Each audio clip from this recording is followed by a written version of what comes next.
BP Jio satellite চ্যানেলে আপনাদের সকলকে অনেক স্বাগত জানাচ্ছি।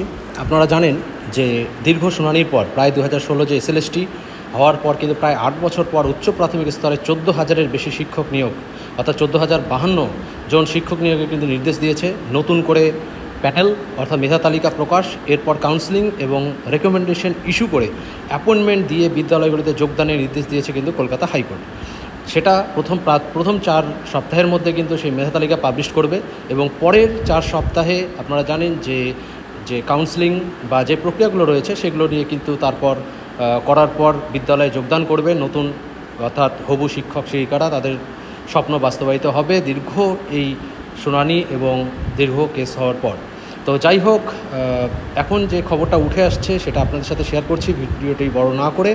তো সেটা হচ্ছে যে আপনারা দেখেছেন যে দুদিন আগে কিন্তু আমাদের স্কুল সার্ভিস কমিশনের বিভিন্ন আঞ্চলিক কার্যালয়ে চেয়ারম্যান নিয়োগ করা হয়েছে। সেটা এডুকেশন ডিপার্টমেন্ট থেকে একটা নোটিশ পাবলিশ হয়েছে, সেটা অবশ্যই দেখুন, স্ক্রিনে আমি দেখাচ্ছি। তো কোন রিজিয়নে কেন ঠিক করা হলো, অর্থাৎ এই রকম নতুন চেয়ারম্যান অর্থাৎ দ্রুততার সাথে তড়িঘড়ি করে যে নিয়োগ করা হচ্ছে বা এরকমের নোটিফিকেশান আসার কী কারণ সেটা নিয়ে একটু আলোচনা করছি। তো আপনারা জানেন যে এই 14,000-এর বেশি শিক্ষক নিয়োগ হচ্ছে উচ্চ প্রাথমিক স্তরে। তাদের বিভিন্ন ক্ষেত্রে কাউন্সেলিং এবং ডকুমেন্টস ভেরিফিকেশান, রেকমেন্ডেশন প্রভৃতির ক্ষেত্রে কিন্তু আঞ্চলিক দপ্তরের বিশেষ একটা গুরুত্বপূর্ণ ভূমিকা রয়েছে। আমরা আগেও দেখেছিলাম, নাহলে সেন্ট্রালাইজড অনেক সমস্যাও হচ্ছিল।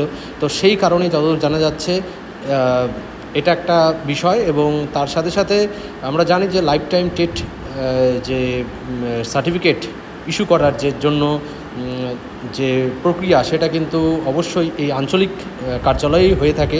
যেটা আমরা দেখেছিলাম যে এর আগে যখন টেট সার্টিফিকেট ইস্যু করতে গিয়েছিল, লাইফ টাইম ভ্যালিডেশনের জন্য যারা গিয়েছিল, দীর্ঘ লাইন, এবং এগুলোকে কিন্তু এড়ানোর জন্যই আঞ্চলিক দপ্তরগুলোকে দায়িত্ব দেওয়া হয়েছে। তো যারা পাশ করেছে উচ্চ প্রাথমিকে তাদের টেট সার্টিফিকেট কিন্তু ভ্যালিডেশন যেহেতু যাদের করানো হয়নি, তো সেগুলোর বিষয় রয়েছে। তো সেই কারণে আঞ্চলিক দপ্তরের যে কার্যালয় এগুলোতে আমরা দেখেছি যে চেয়ারম্যান নিয়োগ করার জন্য কিন্তু এরকম নোটিফিকেশন হয়েছে কোন দপ্তরে কারা রয়েছে। এছাড়াও আরেকটা কথা বলে রাখি যে যতদূর জানা যাচ্ছে যে উচ্চ প্রাথমিকে চেয়ারম্যান সিদ্ধার্থ মজুমদারের বক্তব্য, মাননীয় তিনি হচ্ছে চেয়ারম্যান, আপনারা জানেন।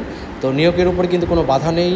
আর তিনি যা বলেছেন যে এই কোর্টের রায় আমরা খুশি, এবং আদালত প্যানেল যেহেতু রিকাস্ট করতে বলেছে এবং কাউন্সেলিংয়ের পর কিন্তু ছাড়পত্র দেওয়া হবে বা অর্থাৎ তাদেরকে নিয়োগ দেওয়া হবে, এমনটা কিন্তু বলেছে। তার সাথে সাথে আমরা দেখেছি যে মাননীয় সোশ্যাল মিডিয়ায় কিন্তু পোস্টে ব্রাত্য বসুও একটা মন্তব্য করেছে যে সিলমোহর পড়েছে। আর আমরা একটা কিন্তু চ্যানেলের বিশেষ মিটে কিন্তু আমরা দেখেছিলাম যে সেখানে ব্রাত্য বসু মন্তব্য করেছে মাননীয় মুখ্যমন্ত্রীর সদিচ্ছায় কিন্তু সিলমোহর পড়েছে বলে অর্থাৎ আমাদের যে ন্যায়ালয়, অর্থাৎ আমাদের যে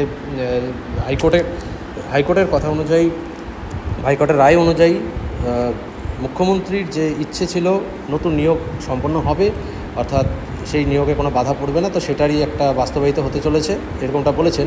এবং স্বচ্ছতার সাথে কেন্দ্রীয় স্কুল সার্ভিস কমিশন অত্যন্ত দ্রুততার সাথে এই নিয়োগ প্রক্রিয়া সম্পন্ন করবে এবং দুর্গাপূজার আগে কিন্তু তাদের মুখে হাসি ফুটতে চলেছে।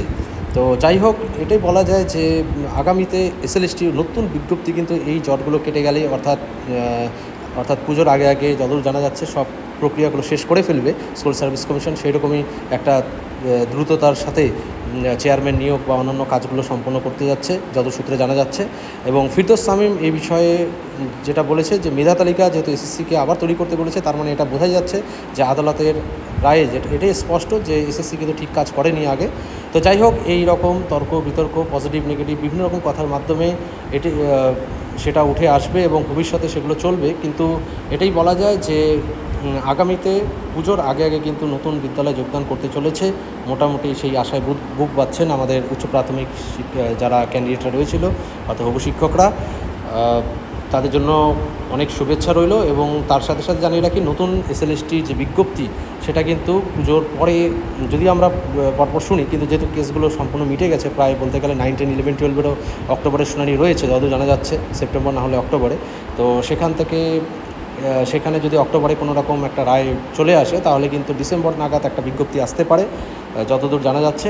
তো সেই জন্য চেয়ারম্যান নিয়োগও হয়েছে, আপনারা জানেন, তা সেটাতে অসুবিধা নেই। তো এখন দেখার যে রিজন ভিত্তিক পূর্বের নিয়ম অনুযায়ী আমাদের চেয়ারম্যান যেহেতু নিয়োগ হয়েছে, পূর্বের রিজিয়নগুলো কি ফিরে আসবে, যে কেন্দ্র স্কুল সার্ভিস কমিশন স্তরে যে পরীক্ষাগুলো সেটাই কি থাকবে, নাকি আপনাদের রিজন ভিত্তিক এক্সাম হবে, অর্থাৎ 5টা রিজনে ভাগ করা হবে, সেটা কিন্তু দেখার। তো এখন আপনাদেরকে জানাচ্ছি যে এই যে 5 জন রয়েছে বিভিন্ন রিজিয়নে, তো যেমন যাদবপুর বিশ্ববিদ্যালয়ের এডুকেশন বিভাগের সহকারী অধ্যাপক মণিকান্ত পুরিয়া রয়েছেন সাদার্ন রিজিয়নে। আবার ইস্টার্ন রিজিয়নের চেয়ারম্যান কিন্তু রামপুরহাট কলেজের সহকারী অধ্যাপক অরিন্দম গঙ্গোপাধ্যায় রয়েছেন। সাউথ ইস্টার্ন রিজিয়নের চেয়ারম্যান হয়েছে তিনি পশ্চিমবঙ্গ রাষ্ট্রীয় বিদ্যালয়ের সহকারী অধ্যাপক সৌমি দাস। এবং ওয়েস্টার্ন এবং নর্দার্ন রিজিয়নের চেয়ারম্যান কিন্তু করা হয়েছে যথাক্রমে সিধু কানু বিশ্ববিদ্যালয়ের অ্যাসোসিয়েট প্রফেসর সাধনা খাওয়াস এবং পঞ্চানন বর্মা বিশ্ববিদ্যালয়ের অধ্যাপক পিয়াল বসু রায় মহাশয়কে কিন্তু আমাদের চেয়ারম্যান করা হয়েছে। তো আগে সব পজিটিভ বার্তা আসুক এবং দ্রুত বিজ্ঞপ্তি আসুক, সেটাই কামনা করি।